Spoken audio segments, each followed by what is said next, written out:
जी अस्सलाम वालेकुम नाजरीन, उम्मीद है कि आप लोग सब खैरियत से होंगे। क्या वाकई इमरान खान साहब को नोबेल प्राइज के लिए नामजद किया गया था? आज हम इसके बारे में हकीकत जानेंगे। नाजरीन, चंद रोज पहले सोशल मीडिया के ऊपर नॉर्वे की एक सियासी जमात ने दावा किया कि उन्होंने बानी पीटीआई को अपना नोबेल प्राइज के लिए नामजद कर दिया, जिसमें उनके हामियों में एक जोश पैदा हो गया। और क्या वाकई ये एक हकीकत थी? जिसमें मैंने देखा कि लोगों ने बहुत सारे ट्वीट किए, बहुत सारे सोशल मीडिया यानी कि न्यूज भी एक ब्रेक हुई इसके ऊपर, यानी कि एक किस्म का आप कह लें कि वो क्या कहते हैं उसके वावेला होना शुरू हो गया। इसके ऊपर लोग तहकीक करने लग पड़े।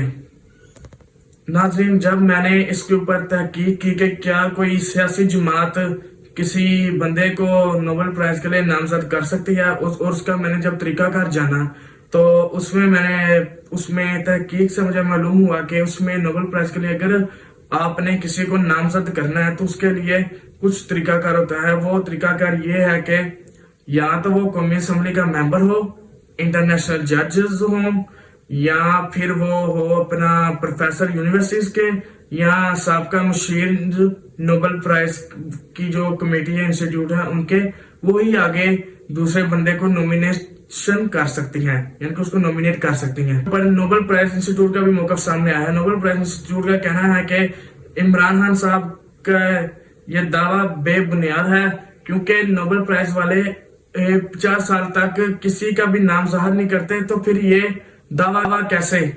इन बाज तजर्बाकारों का कहना है कि ये खबर महज एक सियासी बयाने के लिए बनाई गई थी।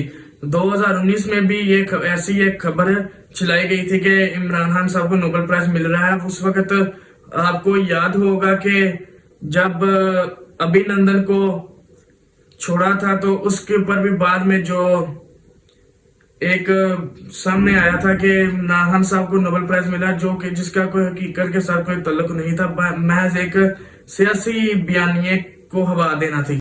तो नाजरीन, हकीकत यह है कि ये दावा महज एक ज्ञान सदका हुआ।